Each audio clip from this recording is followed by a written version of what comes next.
Good evening, and welcome to the Board of Selectmen regular meeting. Tonight's agenda is Wednesday, July 26, 2023. We're at about 6:30. This is a hybrid meeting via Zoom and in person at Old Town Hall, 1111 Somerset Avenue. Tonight's meeting ID is 870-6486-8827. The passcode to be in that meeting is 255460, and the phone number is 309-205-3325. Public input may be provided using the following methods.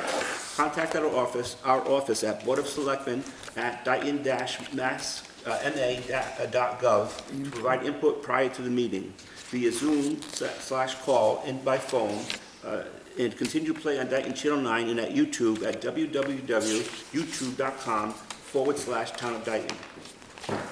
The meeting is being recorded. The listing of matters are those reasonably anticipated by the chair, which may be discussed at the meeting. Not all items listed, in fact, may be discussed, and other items not listed may also be brought up for discussion to the extent permitted by law. First, we're going to have call to order of the Board of Selectmen. Good evening. Leonard Hull is present. Nicole Mello, present. And myself, Peter Cameron. We're going to stand for the Pledge of Allegiance, and then we're going to have a moment of silence for some of our residents that we lost recently. I pledge allegiance to the flag of the United States of America and to the republic for which it stands, one nation, under God, indivisible, with liberty and justice for all. Since our last meeting, 5 members of our community have passed. Robert Beauregard, age 65, of Dayton. He was the husband of retired assessor Carol Beauregard.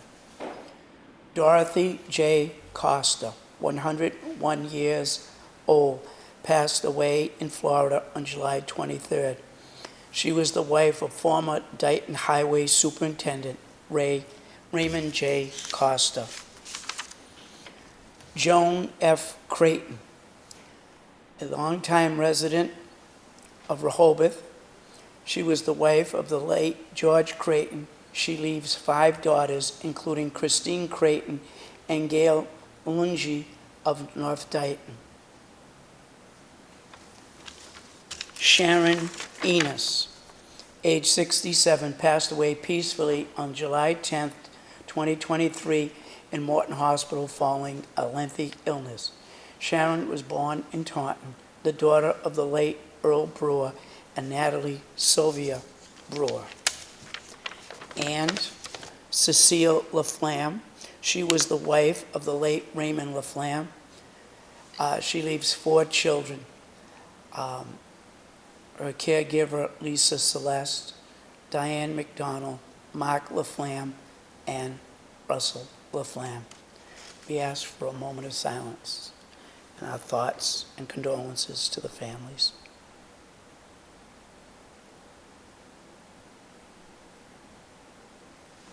Thank you. Thanks, Lenny. We're going to start right off with Karen McDonald. Hi, Karen. Hi. Do we come? Sure. Sure.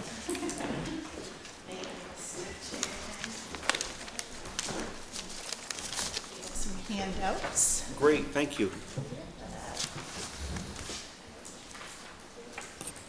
Thank you very much. Thank you very much. Just like to start and say thank you so much for seeing us this evening. And it's nice to see you both again. Thank you. As you know, through conversation that we had the last time, the importance of having Narcan available to your community members. One of the proposals or thoughts that we had was to have installed, these are called Nalox boxes, and I know that we had talked about having them put wherever an AED is. Because an AED is a life-saving device, so is Narcan. You know, it's just like when we get into a car and you put a seatbelt on, that's a life-saving device. You know, you ride a bike, you put a helmet on, it's a life-saving device. It's those same principles, and what we're trying to do basically in this community is normalize Narcan and help to normalize families and individuals to be able to come out and have these conversations and come seek some help from us, especially while we're here until the end of December 31st. Some of the information that we gave you is basically what the HEAL study is all about. You want to talk about that?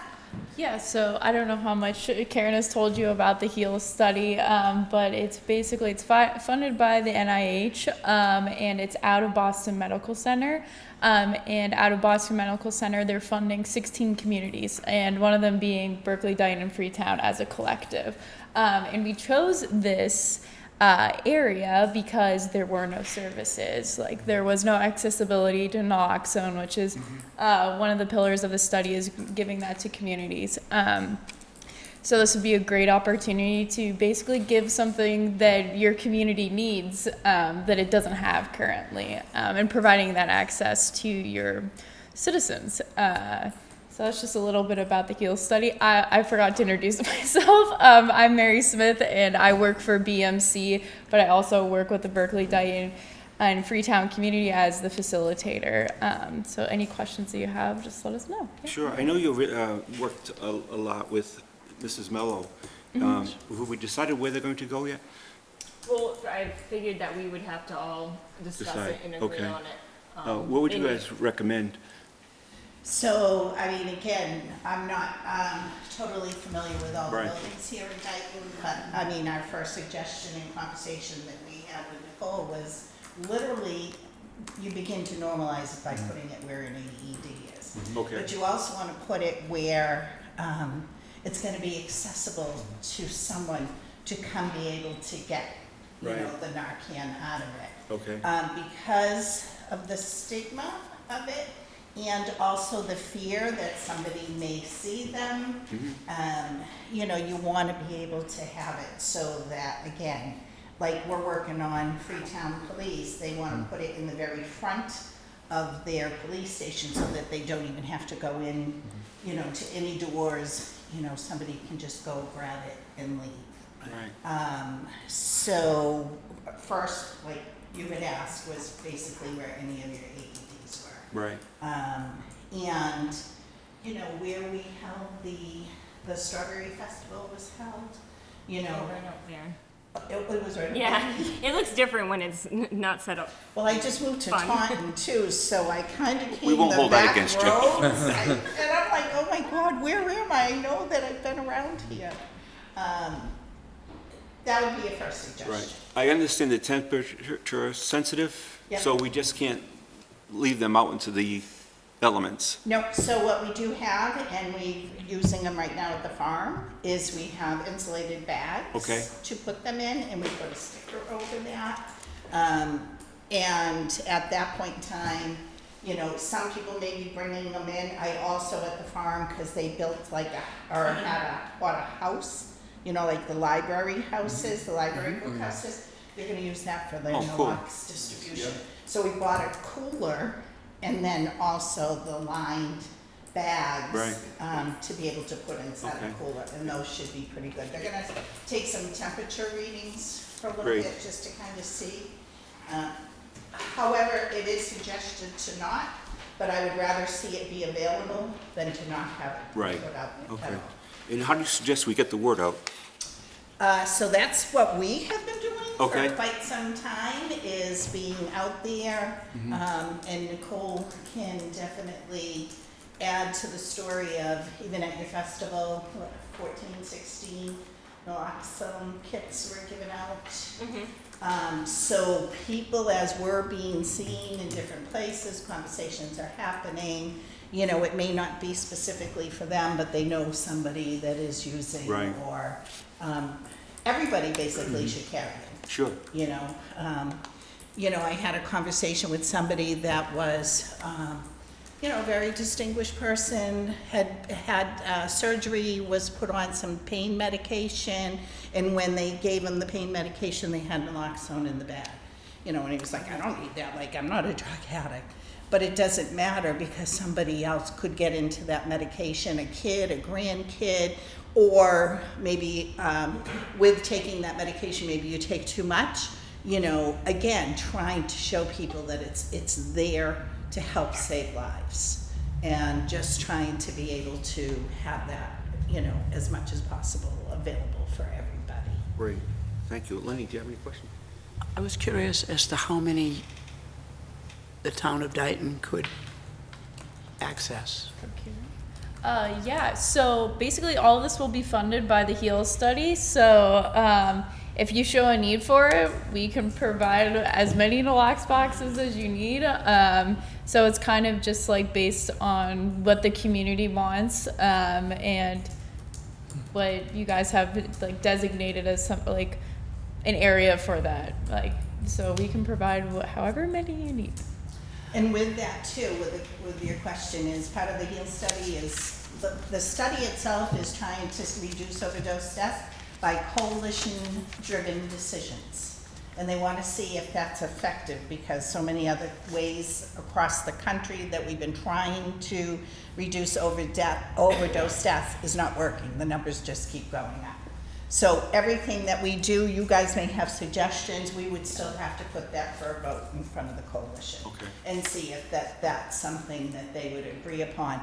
Even if not the whole coalition, we have what they call an executive committee, and it would go to them to make the final vote, to be able to see exactly where they can go. Okay. And Mary had mentioned it's the National Institute of Health, the NIH, that's federal government. They're the ones that are basically working with our government on this addiction issues, the SUD issues going on right now. They're the ones who advise, the president advise all these people on what should be going on. So they specifically had this study happening in 4 different states, and Massachusetts had applied for it, and because we had such high numbers of overdoses, we were picked to do this. And then Boston Medical Center, because they run a lot of studies collaboratively with Harvard, they literally were picked to be able to run this study. I mean, they were given, it was something like $98 million to be able to try to see what this study looks like by having the 3 pillars, naloxone, access to medicated assisted treatment, and then what they call safer prescribing. And I think some of you may have picked, or Nicole may have showed you, we have these little disposable RX packets. Right. That can get rid of medication at home now, instead of having maybe to go to the police station and drop your unused medications off, or having it sit in the household with the potential of being, misused. So these are different ways in which we're trying to, attack the problem. And again, that was all, voted on by the coalition members. Great. Yes, sir. Mr. Karen, I'd like to make a motion that we designate Town Administrator Michael Mullen to coordinate with the Health Initiative Coalition for the acquisition of these Narcan kits in public buildings as you see fit. No, that makes perfect sense, and I'd be happy Just to work before with we Nikki vote, as well. Nicole, do you have any questions? No, but I just have something to add, because they did mention that this ends in December, and for anyone that's like, well, what do we do from there? We don't wanna bring on something that's gonna cause us extra money. We do have the opioid funds that are coming Yes, we down do. to us that we're kind of looking at what we're gonna do with, and this would be something that we could continue to put more Narcan in there if we needed to through that funding. So it is something that we can sustain. Off the top of my head, I'm not sure how long that opioid funding is. So like it's one time only, but the funding has to be dedicated for, for dealing with substance use disorders. So like, I mean, making Narcan accessible. And to prevent overdoses, which is what, led to, frankly, the settlements in the first place. I mean, in my view, I can think of, really no better purpose for that funding, so. Yeah. But there's also agencies that will be able to, for the sustainability piece of our study, that's the part that we're on right now. Yeah, so this is also, thank you, Nicole, for bringing up the sustainability aspect. So I think I think that we'd be able to get the Dayton Board of Health actually a thing called the CMP, which is a Community Naloxone Purchasing Program. And even though it says purchasing in it, you don't have to buy anything. It's all free and it's through the government. So you just have to fill out a pretty simple application. And I'm more than happy to help you guys with that. I've done a few of them already for some of the other towns. So then you would be able to order naloxone via email pretty much, and it's pretty simple. All you have to do is just report out the numbers of how many like you've stocked the box with monthly. Otherwise, it's pretty easy, and that's free of charge. So basically, when we set these up for you, they're pretty self-sustainable. You just have to fill them. Right.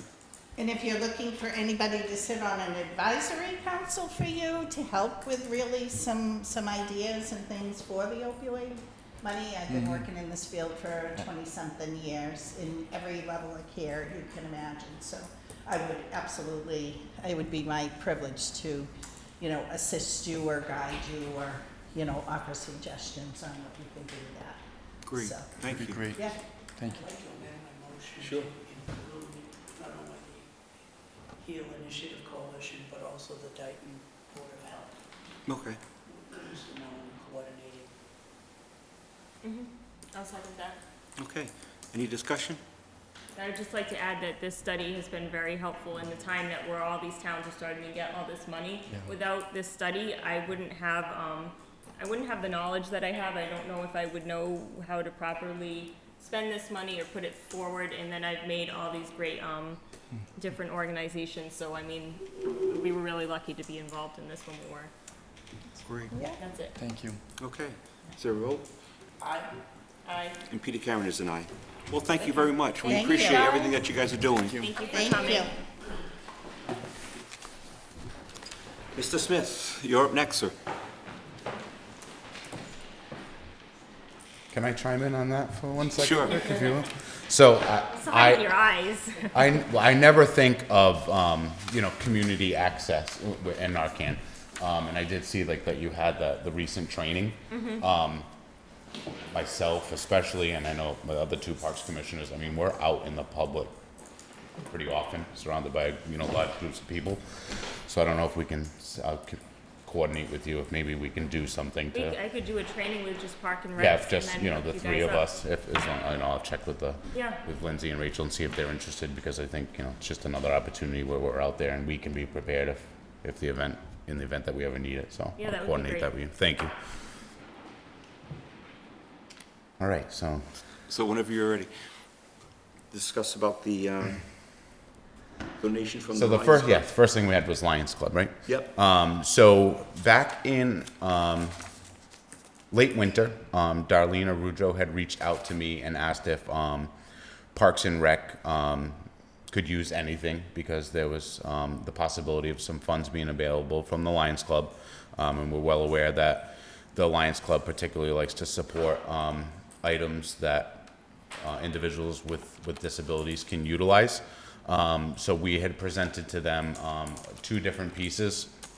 One of them is called a Tippy Carousel, which I don't. Mike, do you have the pictures? I'm loading them right Okay. now, so keep talking and I'll Yeah. load. So it's called a Tippy Carousel, which is kind of like a new wave type of merry-go-round. It's a really big bowl. Once Mike pulls up the pictures, you'll see a little bit better, and it looks kind of small in the pictures, but in real life, it's a large bowl with a top brace, and what it's meant to be is an inclusive type of carousel. It's a little different than what we have in North Dayton, where that is a ground access merry-go-round, like more of a wheelchair accessible merry-go-round. This here would, it would require transferring of a child that has a mobility disability, but it still promotes inclusion. So as you can see there, you can put several children in it, you can sit in it, you can stand on it. It's meant to be hung on, which is nice. It's extremely durable, which is also kind of a concern of ours with any type of equipment, is that it can stand up to the wear and tear and abuse of kids, because we know they can be a little wild sometimes. So this piece is kind of perfect because it's meant to be really hung on. We do have, and the reason why we came up with this piece as an idea was because at both the Lane Field and the School Lane playgrounds, they have like the original steel merry-go-rounds. school lane up the road, that one is still intact and operating, but we actually have, between the time this conversation started and now, the Lane Field merry-go-round has been removed because it was just in such disrepair from its age. So this piece will be placed there. It's a good spot because it's a nice quiet park. There's plenty of people who like to use it, and we have some really good neighbors who help keep an eye on pieces of equipment and any shenanigans that happen down there. So that's where that will go. And then the other piece was an ADA style picnic table. There's 2 of these picnic tables that will be purchased that will be utilized at the North Dayton Playground. Currently now at North Dayton, we only have benches for seating. And we had planned when we designed the playground to have a picnic area, but we just had not, up until this point, purchased picnic tables. We were waiting for some of the grass to come in and stuff. So we'll utilize the grass mats that we have to create an accessible path off the walkway to these new accessible picnic tables. I believe it was in May's meeting?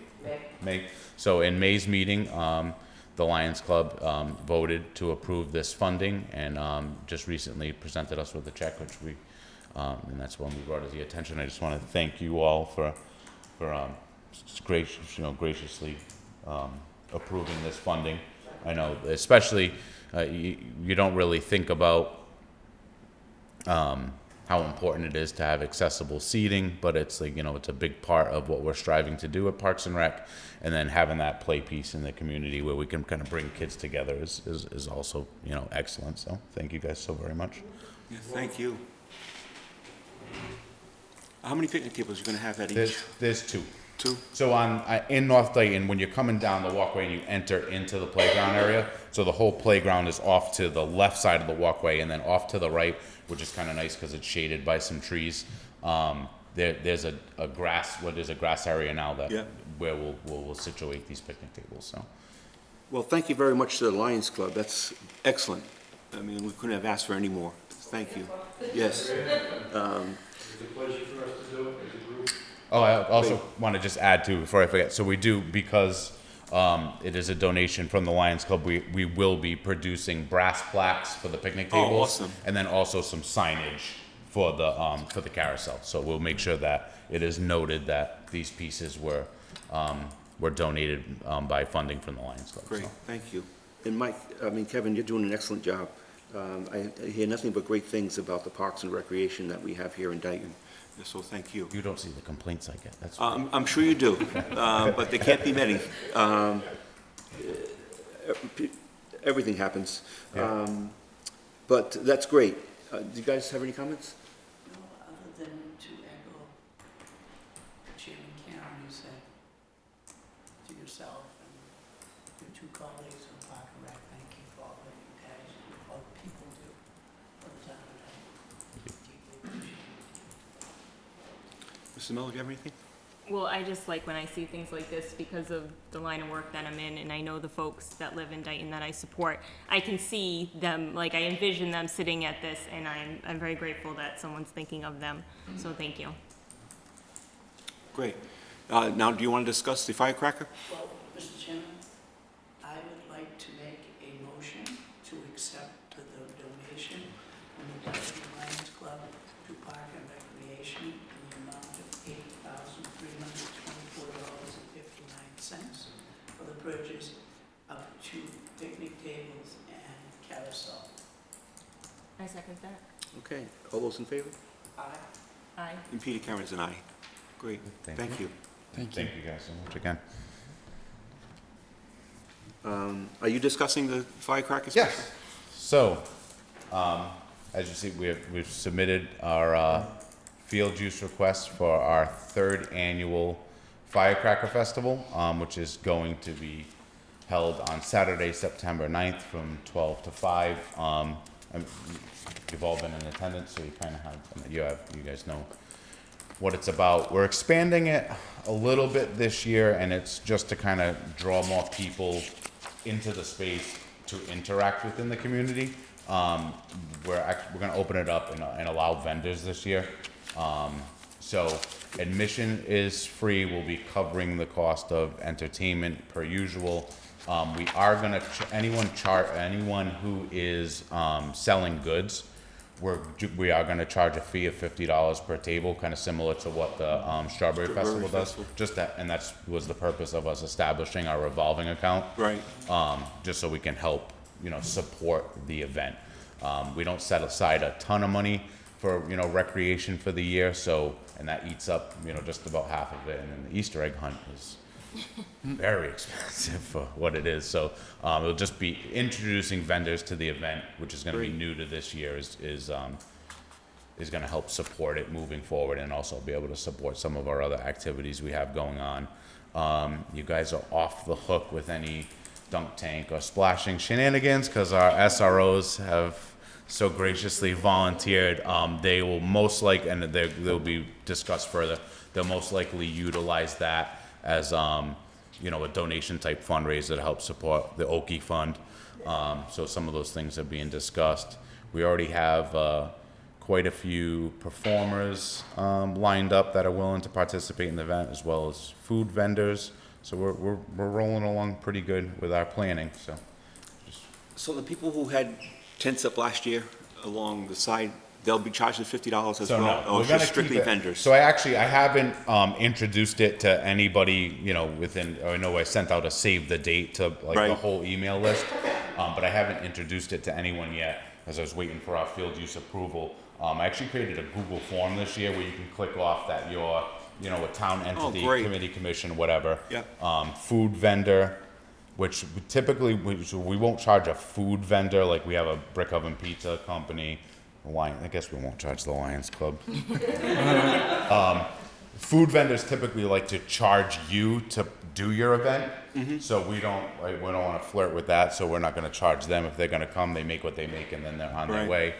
Just like in the past, all town committees and commissions, we're not going to charge anything for the only people, or even nonprofit groups, like you and I had said to Nikki about, I'll make sure I get an invitation to the Healing Community Study.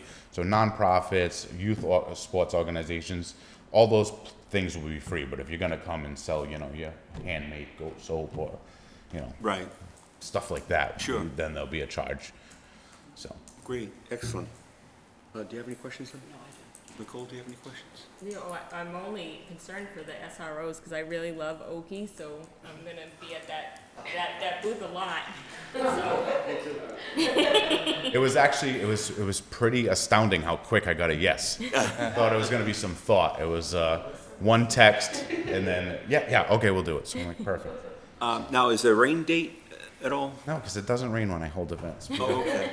luckily. I just remember the cow chip standing out there in the, it wasn't pouring rain. We but it actually, I had was talked to, building commission, It's come a long time. obviously, the financial side of it has a lot to do with it, but I talked to, building commissioner Aguirre about the possibility of like utilizing like legitimate tents instead of, just having everybody bring pop-ups.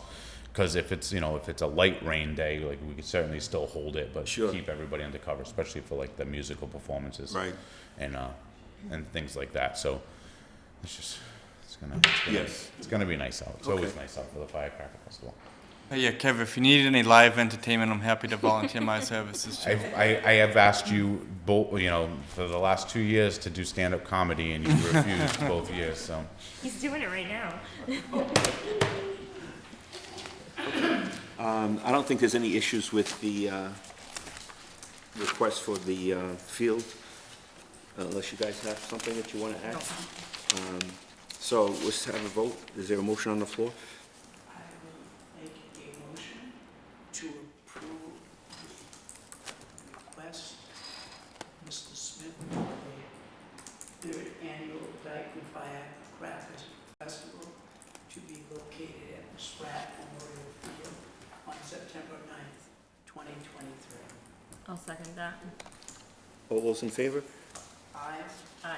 And Peter Karen is an aye. Great, Kevin. thank you all so much. Thank Good you. job as usual. Thank you. Chief, you're up. For an update on the Dayton Youth Police Academy?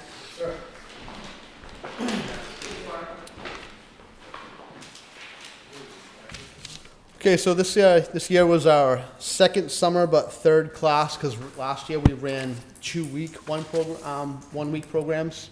So this year we thought, because we utilized so many outside agencies to help with the curriculum, we said, look, why don't we reduce it to one class for 2 weeks? Okay. And we extended it an hour. So this year we tried it out, and it was a huge success. As Mrs. Miller can confirm, she had her 2 boys in the class this year, and I hope they enjoyed it. Oh, yes. So we had so we ran 9 a.m. to 2 p.m. It was 12 children that were there from the ages of 12 years old to 16. The academy consisted of learning CPR.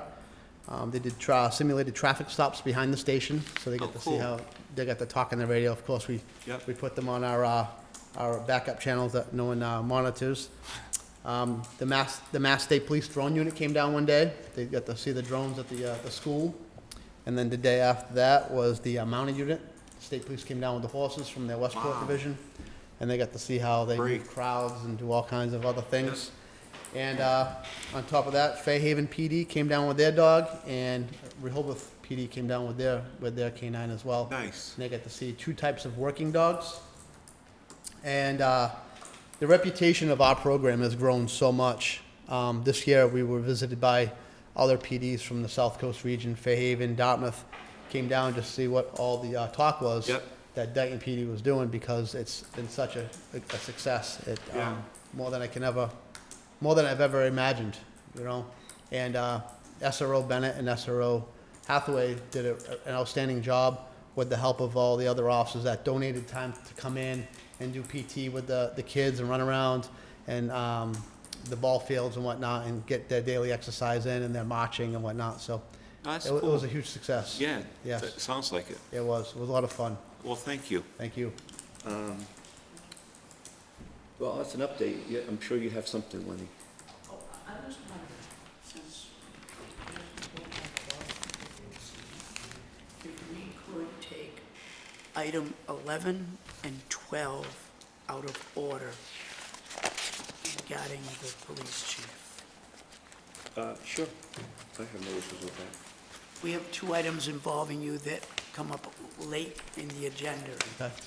But we have you here at this time, and so we don't hold you up. Okay. Appreciate that. We could take a look at that. I'd like to make a motion to take item 11, acknowledgements, and item 12, correspondence, out of the regular order of business to be discussed at this time. I'll second that. Any discussion? All those in favor? Aye? Aye. And Peter Karen is an aye.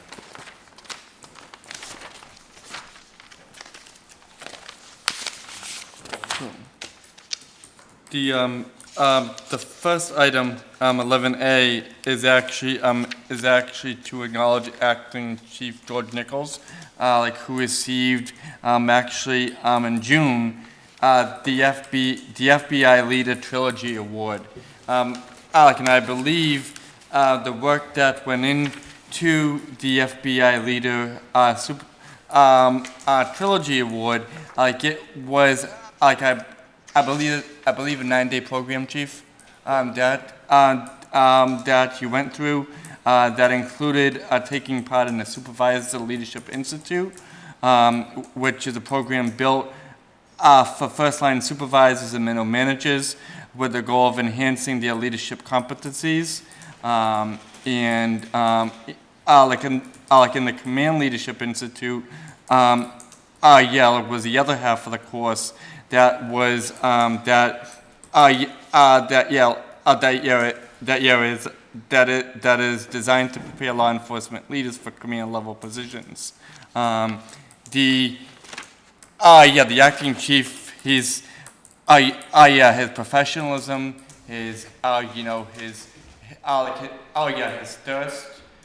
that I believe he has, and he continues to demonstrate, to grow and really be a sponge in everything he has to really make sure that the DPD continues to excel.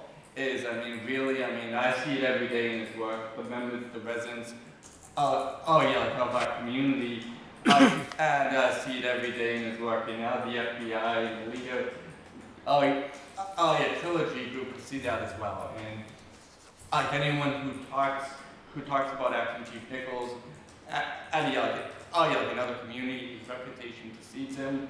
He's known, he's known, he's respected. His network is huge, and and this is just another example of his work. And I just and I just want to recognize it. I think we all recognize it. Really thank George for everything he does. So. Thank you. Absolutely. Thank you. Thank you. Thank you. Mr. Karen, it was brought to my attention that Officer Acting Chief Nichols has also helped to develop a very strong working relationship with the city of Taunton. It has provided great training for our officers in many facets of police work. At a great savings to our community, so complimented for that as well. Thank you. Thank you. I'd like, if possible, to make a motion asking Town Administrator Mullen to draw up a letter of commendation to be placed in Sergeant Nichols' file. Thank you. Thank I'll you. second that. Just before we do that, Nicole, did you have any comments? No. Okay. There's a motion on the floor. There's a second. All those in favor? Aye. Aye. And Peter Karen is an aye. Thank you, Chief. We appreciate that and everything that you've been doing. Thank you. Obviously, you were put into this position for a couple of reasons. One that we would just assume not talk about, but the other is because of you and who you are. And we certainly appreciate the job that you're doing in holding the force together and helping the town. Thank you. I appreciate that. Thank you. You're welcome. We have one more thing for you. Actually, I'm going to take input out of order for a second, if you don't mind. So is there a motion that we can do that? Input? So move. Second? I'll second that. All those in favor?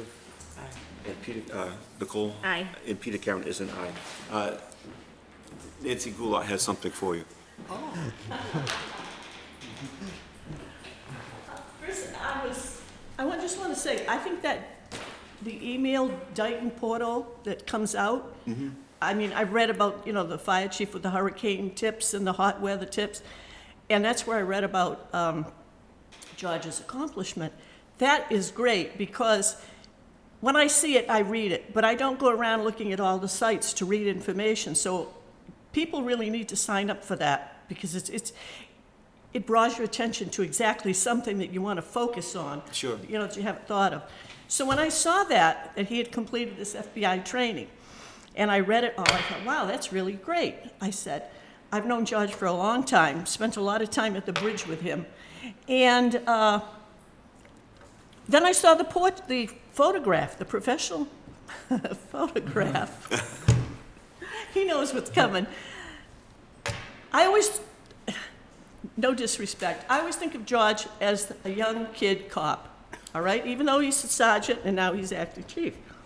I saw that photograph and I did a double take and said, my God, he is a handsome man. So he's no longer a kid cop. So I told him he's going to be embarrassed. But anyhow. He's blushing. We have a standard procedure for recognition. When I say we, I'm talking George and I. So in recognition of your accomplishment, I want to present this to you, and it's okay to open it and show them what it is, because I think you already know what it is. I know what it is. So anyhow, I just want to say congratulations. We are proud of you. And it was just great to read that, Thank you. And all the time he was down at the bridge, when I would go to take pictures, no matter what the weather was, the heat, the cold, whatever, I would take Oreo cookies. And so we said that's the bridge cookies, Bill. But when I heard about this, I went out and bought a big package, and I said, I got to present that. Oh, that's awesome. Congratulations, George. Thank you. Thank you very much. Thank you. Thank you, Nancy.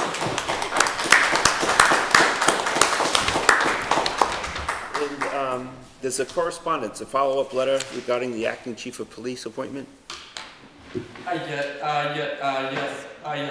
Yes, and thank you, Mr. Chairman. I just want to follow up and provide the board a copy of the letter that I sent to the acting chief yesterday. That came as a result of the board's meeting and vote on June 29th, 2023.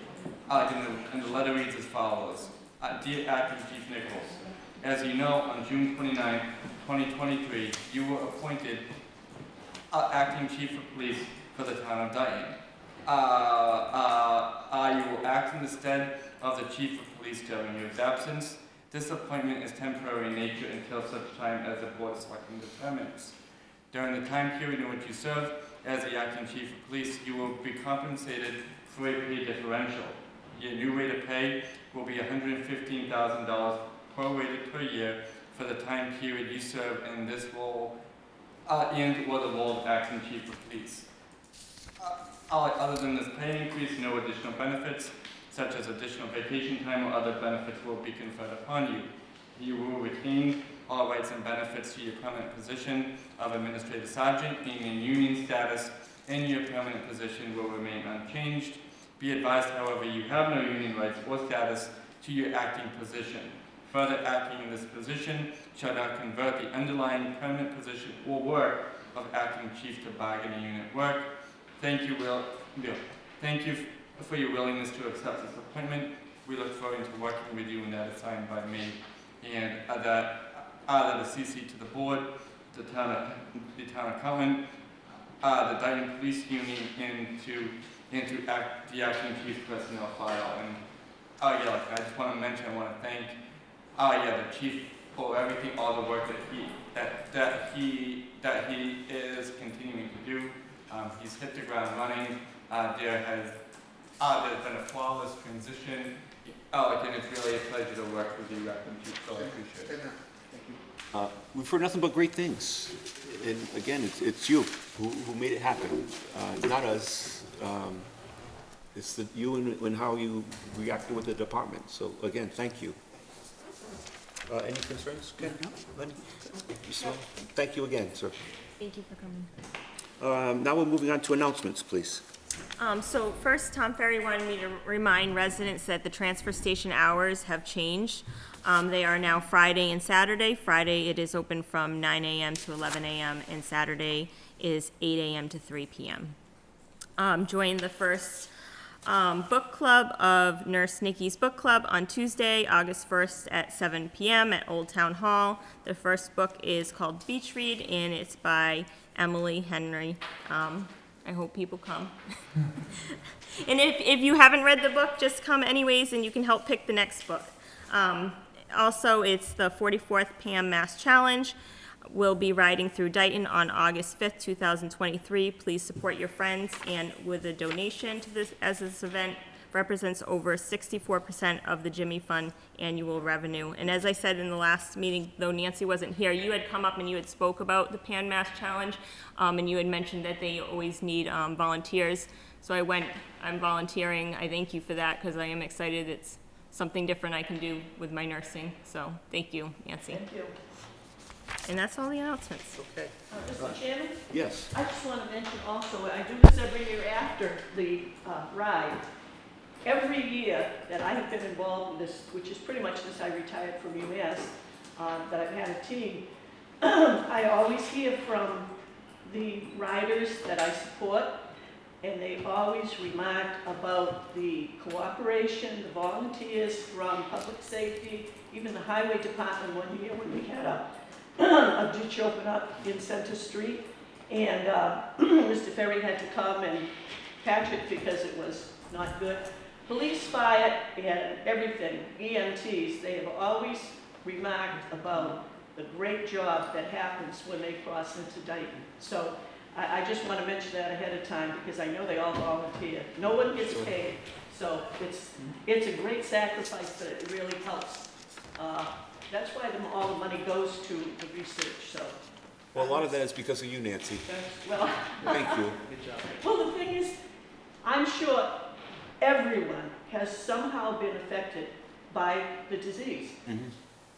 And every family has had to experience something. And this group of, I'm sure it's more than 5,000 now with the different routes they have. When you think about what the sacrifice they make to do this, not only time and energy and raising money, but the physical exertion to do this year after year. And it's really for the benefit of mankind. There aren't many things that we can point to that really you can point to as everyone can benefit. I don't care who it is, everyone can benefit from it. So it's really, it's a good feeling to even see the people standing on the road waving. Sure. Yeah. Absolutely. Thank you. You're welcome. Mr. Mullen, it's your turn. Yes, and I was instructed by the chair that I have 2 minutes, so I will work to adhere to that. But like a lot of our efforts, continue to revolve around the procurement efforts and the bids that have either been recommended to you for approval tonight, and the bids that will be due over the next 2 to 3 weeks as well. So a lot of that has been ongoing. Actually, very interestingly, last Thursday I attended a meeting of the Massachusetts Town Administrators Association Sandwich with the new Secretary of Housing. He attended and he presented what was the new administration's vision on housing, which was as is publicly known now, the Healy administration really wants to focus on and strengthen opportunities for housing.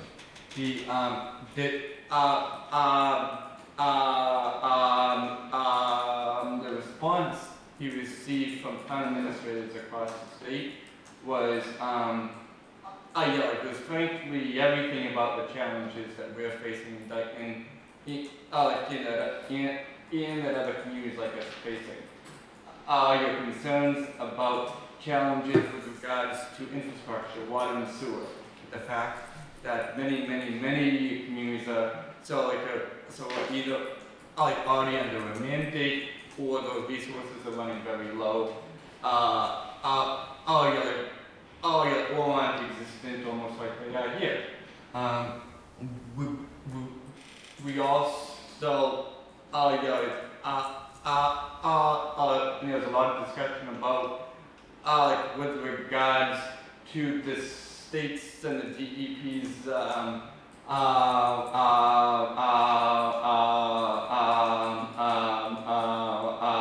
new loading limits for nitrogen, and how if they're gonna institute those limits, encourage, and encourage is a very polite word, but encourage housing in those same areas with those limits. Those two things are really contradictory to each other. So there was a lot of understanding and recognition, and it was actually very refreshing to know that we that Dayton isn't the only community with the concerns that we have. And and there is a very united front with the town administrators and managers associations to make sure the kinds of issues, whether it's infrastructure, or environmental, those issues are brought to the forefront. So as we continue, grappling with all the issues that we face. So it was one of the better town administrators meetings that I've attended in a while, and just reaffirm that sometimes we spend so much time in our town hall silo here that when we understand and see that our challenges and the challenges that we're facing are being faced by others, there's an opportunity to talk about and work on addressing them as well. We're working on those things too. The other thing, on a very, very, very personal note today, was just a really, really special day that I think just really, it reflects everything I love about working here, and the values of our employees and everything about uptown. And and they like a bunch of number of town employees, elected board members, former board members. They threw me a diaper party or a baby shower. I never had a baby shower, so I don't really want to call it a baby shower, so I'll call it a diaper party.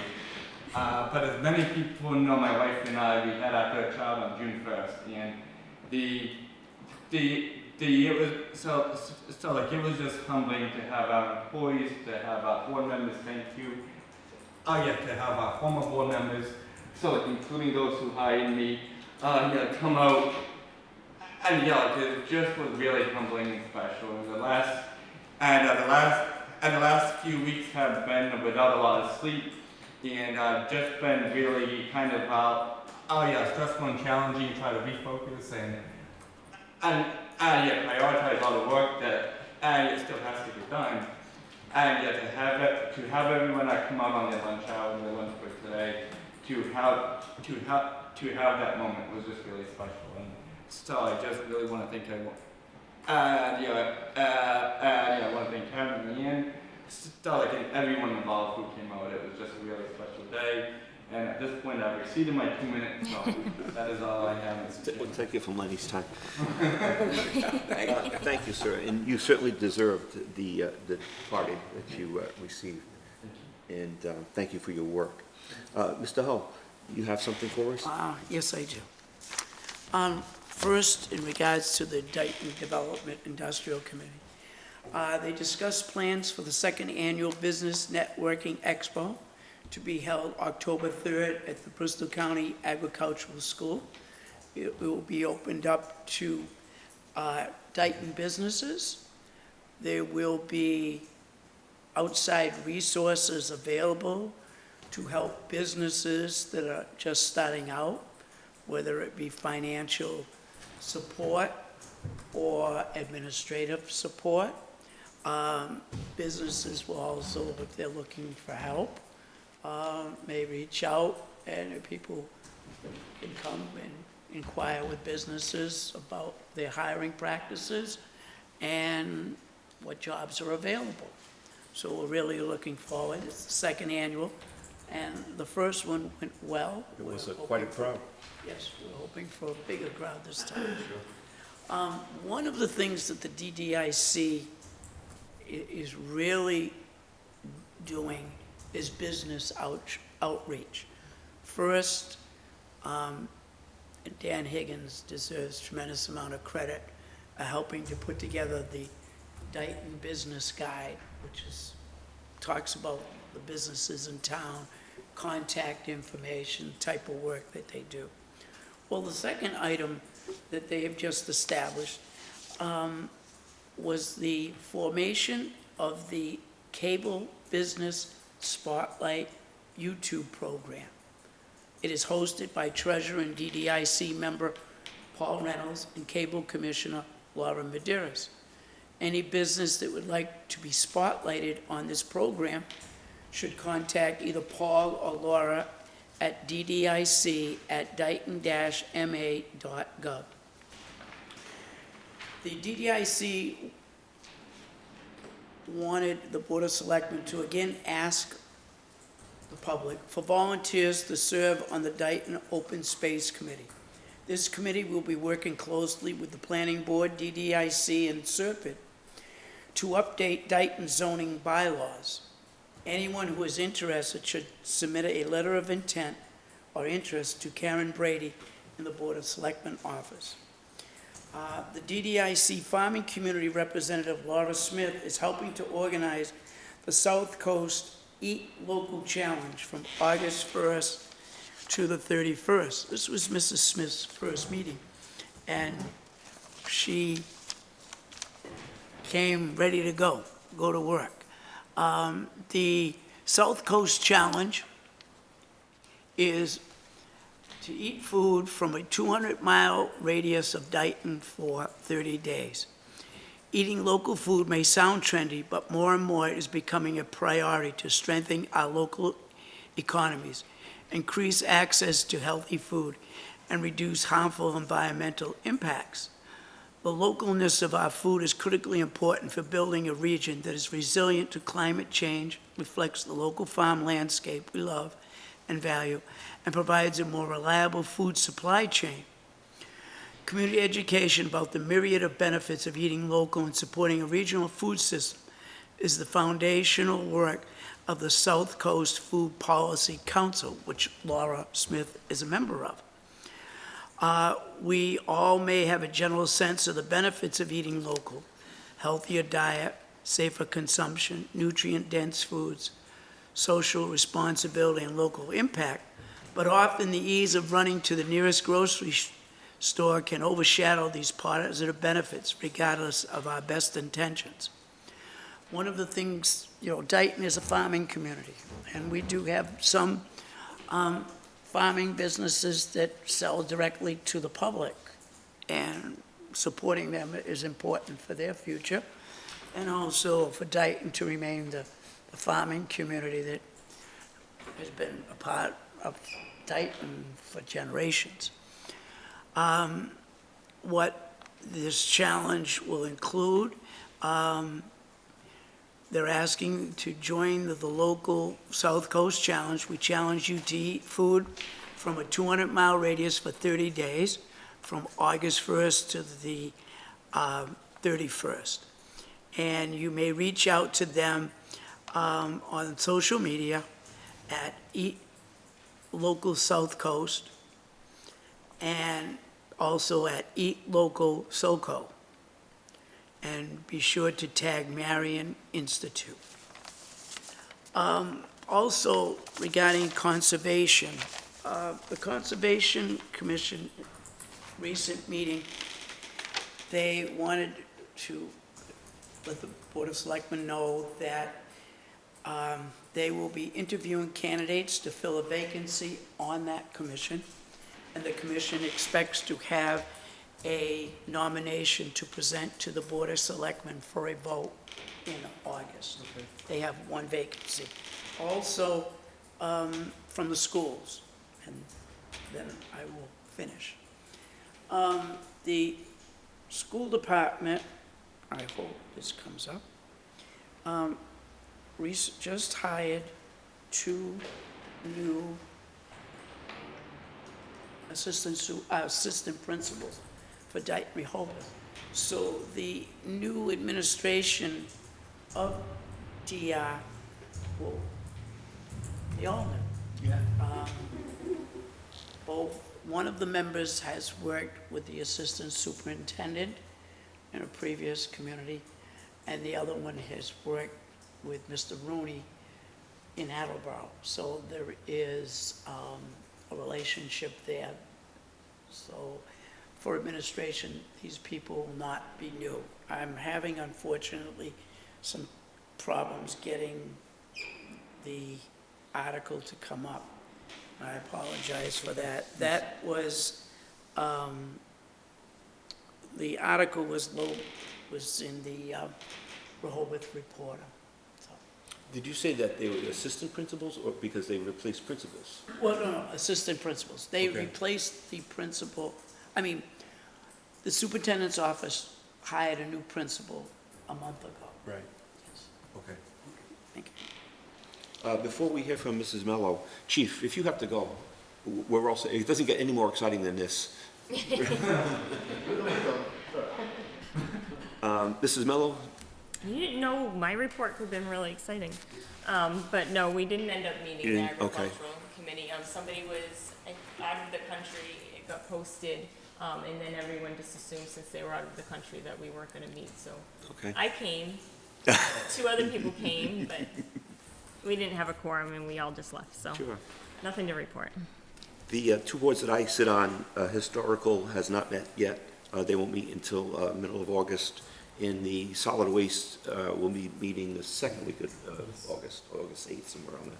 But we haven't met in a couple months because we just weren't ready. If I could just add Sure. to the Dayton Rehoboth School Superintendent Bill Rooney and Principal Jacqueline Ash, the new hire at DR, have announced the appointment of 2 new assistant principals at Dayton Rehoboth Regional High School. Arnold Chaminal and Dustin Demers are the latest additions to the We Are DR community. Mr. Chaminal comes from the Attleboro Public School System. And Mr. Demers comes to DR from Bishop Feehan High School. Great. Thank you. Thank you. Any old business? No. So let's move on to new business. Review, discuss, and act the award of contract to on-call electrician services from PRS Electric.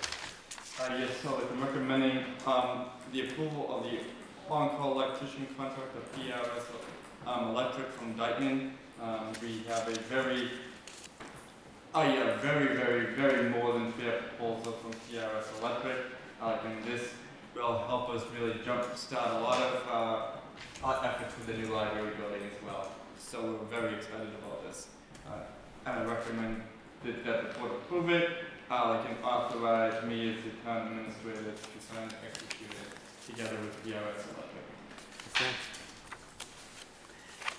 Mr. Chairman, I'd like to make a motion to approve the contract of PRS Electric to be Dayton's on-call electrician service, and that we empower Town Administrator Mullen to be the assigning agent for this contract. I'll second that. Any discussion? All those in favor? Aye. Aye. And Peter Karen is an aye. The same type of traffic for the recommendation for the on-call HVAC services. This would allow us to have a contract with the HVAC service provider as needed. In recent years, we have had a growing need to have one of these contracts already procured. So when we have an issue, we have the ability to deal with the issue as it happens rather than having to then procure something. We have never worked with North Star, but we have we've checked their references. They are superb, and so we're very excited to recommend North Star. I like them to bring them on board for on-call HVAC services. Mr. Chairman, I'd like to Yep. make a motion to approve the contract of North Star Refrigeration as the on-call HVAC service provider for the town of Dayton, and authorize Town Administrator Mike Mullen to be the signatory for that contract. I'll second that. Any discussion? All those in favor? Aye. Aye. And Peter Karen is an aye. Review, discuss, and act the opera request to Bristol County for the Dayton Power Plant pump station upgrades. Yes, so this, over this past spring, we've had actually 2 opera-related requests, actually 3 opera-related requests go through Capital Outlay Committee to be reviewed. I can prioritize the funding. This project is a $509,000 project that would upgrade the sewer pump station located at 1450 Somerset Avenue. That's within an easement from the Dayton Power Plant property. As I mentioned, we ranked prioritizing on through capital with this proposal. And at this point, we're recommending that we make a request to use American Rescue Plan Act funding through the County of Bristol in the amount of $409,000 to fund the upgrade. The other $100,000 would be funded from the town's sewer enterprise fund reserve, which is already included in the FY24 budget as well. I'm happy to entertain any questions if the board has any. I don't. Mr. Oh, do you have any questions? Well, actually, it's just a comment. We are submitting this application, and at this point, that's what it is. Yes. It will be reviewed by the county commissioners, and they will be the ones that will determine if we will receive this award.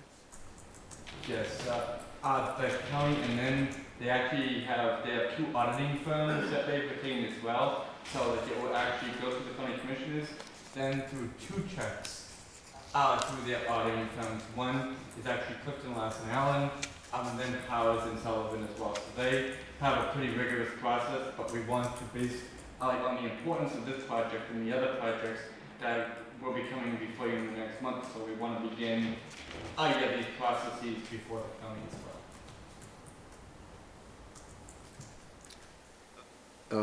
Is there a motion on the floor? Does Nicole have any questions? Oh, I'm sorry. No, I don't have a question. See, I knew that. Oh, okay, sorry. I will make a motion to approve the submitting of the ARPA request to the Bristol County Commissioners for the Dayton Power Plant Pump Station upgrade request of $409,000. I'll second that. Any discussion? All those in favor? Aye. Aye. And Peter Cameron is an aye. Thank you. Thank you.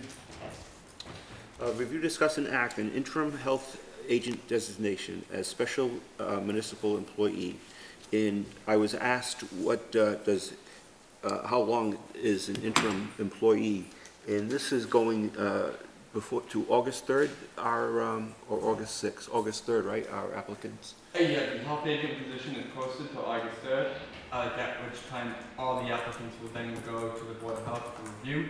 So like we don't expect this interim role to last long at all. Okay. We should be able to have it addressed and have a new health agent hopefully recommended within the next month. I have a question. I just want to understand, why do they have to become designated as a special employee? Because right now, the interim health agent. Is it because they're holding two roles? Yes, exactly. Okay, all right. Is there a motion on the floor?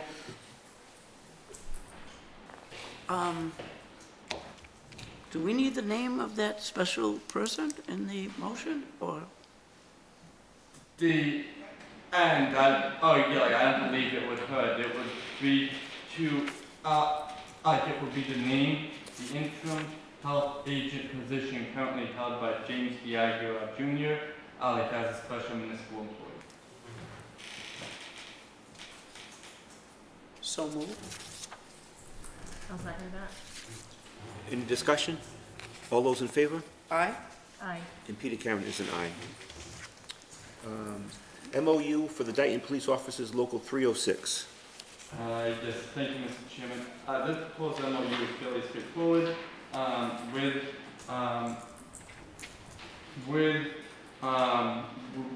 We've had some staffing issues at the DPD. Based on those changes, the current software administrator, he assumed the full control of all the software administrative responsibilities. Actually, at the beginning of this fiscal year, which originally he wasn't going to fully assume them until the end of FY24. So because of that, the software administrator position, the full software administrator position has always been 10% of the base for the officer performing those services. So what I'm recommending now is because that employee has fully assumed all those responsibilities now, that he get fully compensated for fully performing those services. Okay. So is there a motion on the floor? Mr. Chairman, I'd like to make a motion to enter or to approve the memorandum of understanding for the town of Dayton and the Dayton Police Officers Local 306, Massachusetts Coalition of Police. I'll second that. Any discussion? All those in favor? Aye? Aye. And Peter Karen is an aye. Thank you. Thank you. Job description for the Conservation Commission / Sewer Department Administrative Assistant. Yes, with the staffing changes that we've had, with the sewer department, but also with the additional hours needed and budgeted in the FY24 budget for the Concom. The proposed job description has been through the sewer department and has been recommended by Concom already. The proposed job description would fund a total of 18 hours a week. That would be a part-time, non-benefited position. The hour breakup would be dedicated 10 hours to sewer and 8 hours to Concom per week. And so we're proposing this for approval to the board, so we have the ability to post it. I do have a question. Is this a union or non-union position? This is a non-union position.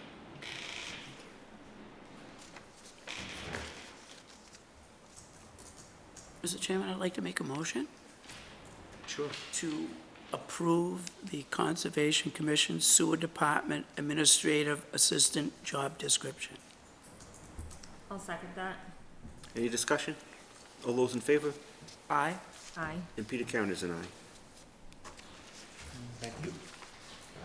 Conflict of interest disclosure from David Phillips Jr., Conservation Commission. We actually, we should be able to take the two next agenda items Together, yeah. because they both relate to the same thing. Sure. The highway superintendent has actually filed, he has actually filed notice with, the Concom, as part of the permitting for the Main Street project. We currently have 2 out of our 4 Concom members who live on Main Street, and which is actually a quorum of the Concom that has to approve the permitting process through Concom for the Main Street project. So both members of the Concom, Mr. Phillips and Mr. Reynolds, they have reached out to the ethics. They reached out to the Ethics Commission, and the Ethics Commission I have recommended that they come up and they make a request for determination by the appointing authority, which is the Selectmen, and ask that the board determine that the financial interest in the Main Street matter is not so substantial as to be deemed likely to affect the integrity of the services which the municipality may expect from the employee, which in this case is a Concom member. So if the board, I recommend, if the board so chooses, that the board vote to determine that the financial interest for both Paul Reynolds and Dave Phillips is not so substantial as to be deemed likely to affect the integrity of the services which the municipality may expect from the employee.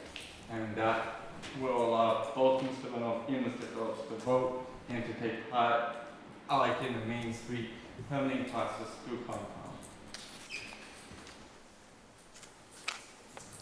Mr. Chairman, I'd like to make a motion that the Board of Selectmen acknowledge that David Phillips, Paul Reynolds of the Conservation Commission,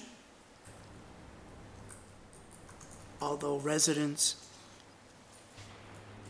and abutters of the Main Street reconstruction project are serving with no financial gain.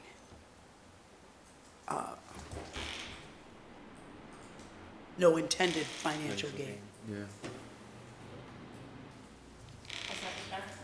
That sounds about right, I guess. Any discussion? All those in favor? Aye. Aye. And Peter Karen is an aye. We're going to take the next four together, Mike? I would actually recommend that they are taken separate, but we Okay. can do that extremely quickly. Southeastern Regional Service Group, award of paper contract. I would vote that the board approve it as presented. Mr. Chairman, I'd like to make a motion that the Board of Selectmen approve the Southeast Regional Service Group award of the paper contract as presented this evening. I'll second that. Any discussion? All those in favor? Aye. Aye. Peter Karen is an aye. The Southeastern Regional Service Group, award of office supplies. I would recommend the same, that the board vote to approve the contract as presented. Mr. Chairman, I'd like to make a motion that the Board of Selectmen approve the Southeast Regional Service Group office supply contract as presented this evening. I'll second that. Any discussion? All those in favor? Aye. Aye. Peter Karen is an aye. The SCRSG award of water and sewer treatment chemical. I recommend that the board approve the contract for the water and sewer treatment chemicals as presented. Mr. Chairman, I'd like to make a motion that the Board of Selectmen approve the Southeast Regional Service Group contract award for water and sewer treatment chemicals. I'll second that. Any discussion? All those in favor? Aye. Aye. Peter Karen is an aye. The SERSG award for DPW, Department of Public Works, supply. Mr. Chairman, I'd like to make a motion that the Board of Selectmen approve the awarding of the contract Southeast Regional Service Group for the Department of Public Works supplies. I'll second that. Any discussion? All those in favor? Aye. Aye. And Peter Karen is an aye. Approval of the warrants.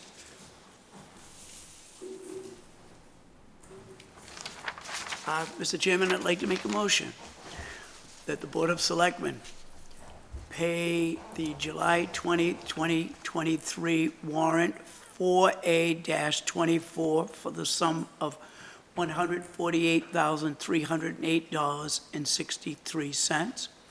And Article 4B, 24, $114,438.29. I'll second that. Any discussion? All those in favor? Aye. Aye. And Peter Karen is an aye. Mr. Chairman, I'd like to make a motion that the Board of Selectmen approve the payment of the warrant of July 27, 2023.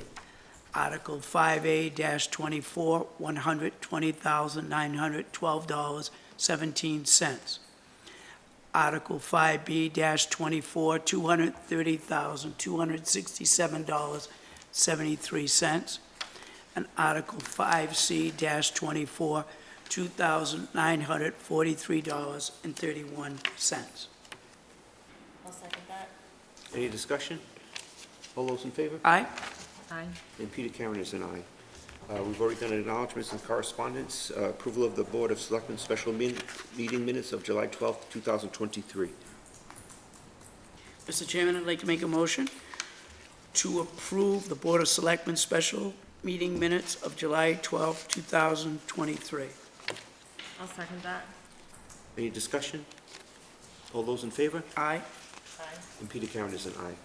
Any public input this evening or on the table? Yes, Nancy.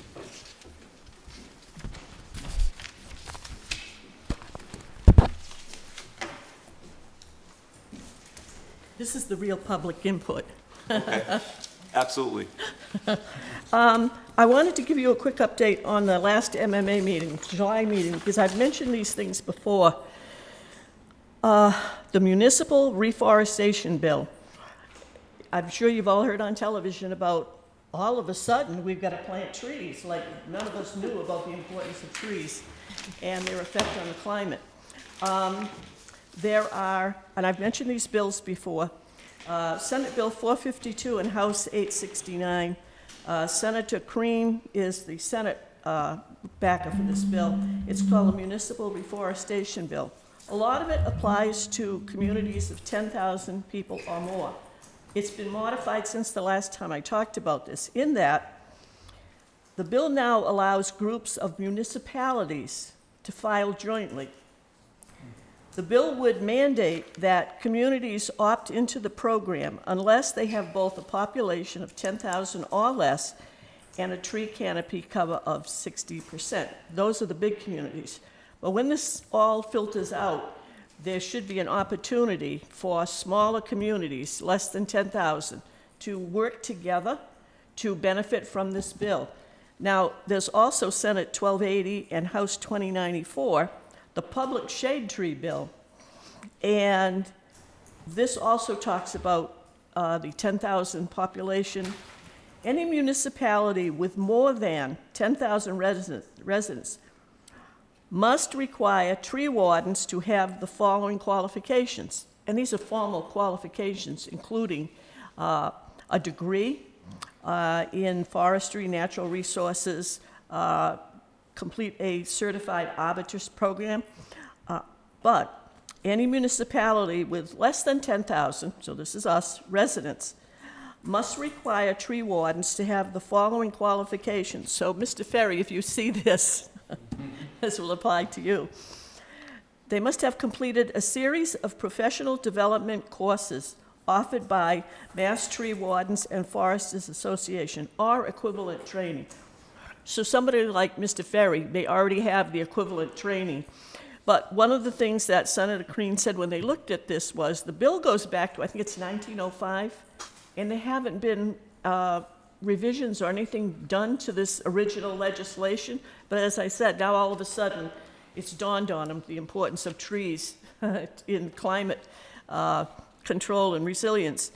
My other thought was they talked about tree wardens and foresters. We have a forest manager. It's Jack Crawford, or the forest master in this town. Mrs. Brady, I'm not sure how long his term is, but I know it's Mr. Crawford because I remember when I came back in 2015 and it was talked about our forest master, and his responsibility is for the town forests. So this bill, down the road, when it gets to, assuming it does get passed in some form, it may involve that. The other one that I wanted to mention was we had some others that were talked about. Part of the revisions they want to make to this shade tree bill or revisions to existing legislation relates to upping the fine. Currently, the law says if you destroy a tree, a healthy tree, you can be fined up to $500. Wow. And sometimes I wonder if people realize when they, buy a house and cut down all the trees, or close to all the trees. There is more to that legislation. Obviously, it's not enforced, but it also shows you the importance of having a tree warden who at least keeps track of what's going on in the town. I mean, you can't do every place, but anyhow, they're talking about increasing that because the destruction of a natural tree, a mature tree, number one, they're irreplaceable because of the amount of time it takes for them to grow again. So there may be something coming along there. We're not having a August meeting, so we'll be meeting in September again. The other thing we talked about was the budget still hasn't been approved, and they're talking about the supplemental budget. And this was a summary of our meeting, and at this July 12th, this was written, which was the evening of the meeting, following meeting, I should say. It said Chapter 90 was still in conference committee. I got an email this afternoon that came out as a MMA breaking news, and that Chapter 90 bill is now out of committee. So I would assume it's going to the legislature, that they've worked out all the kinks. So I would hope that the legislature can now vote on it and course, Chapter 90 is important to all of us because it's the road money that Tom gets. So anyhow, those were just updates on where we are. But the tree thing seems to be moving, they're working on it and they have made some improvements. So initially when I heard it, I'm thinking, how about all the little guys like us? If you're gonna be doing something and you're gonna be giving out grants and money, you know, we wanna do something in our town. So anyhow, it looks like there's an opportunity here, so I'll just keep you up to date when we get more info. What's the canopy coverage in Dayton? Any idea? No, but it would be interesting, and I'm gonna find out if we can find out through the near map software that the Yeah. Board of Assessors has. Because we can look at every property in town. We can see both fall and we can see spring. So we can see with all the leaves Yeah. and of course evergreen. But I'm going to see if there is some way we can determine that with that software. Or one of the other agencies that around the state that monitors, you know, overall the state, if they can tell us. I would think it's gotta be, the number's gotta be up there. Well, with all the farmland we have too, though. And we've got marshland, you know, we've got the biggest marsh down here in this part of the state. Yeah. But we still have a lot of forested land, so. And there, obviously, there have been concerns by residents about protecting that land because of they're building houses and they're building solar farms, and they're building, it's like, and it's privately owned. Yeah. Some communities have really acquired a lot of property. I know Rehoboth has, and it's now town-owned.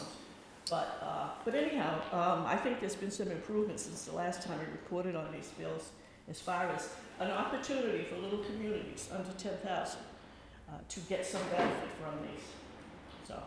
Thank you. Thank you. Any more public input? Nobody's on Zoom tonight? Okay. Mr. Anybody wanna make Chairman, it I will make a motion to adjourn. I'll second that. Any discussion? All those in favor? Aye? Aye. And Peter Karen is an aye. Thank you, guys. Thank you, Cable.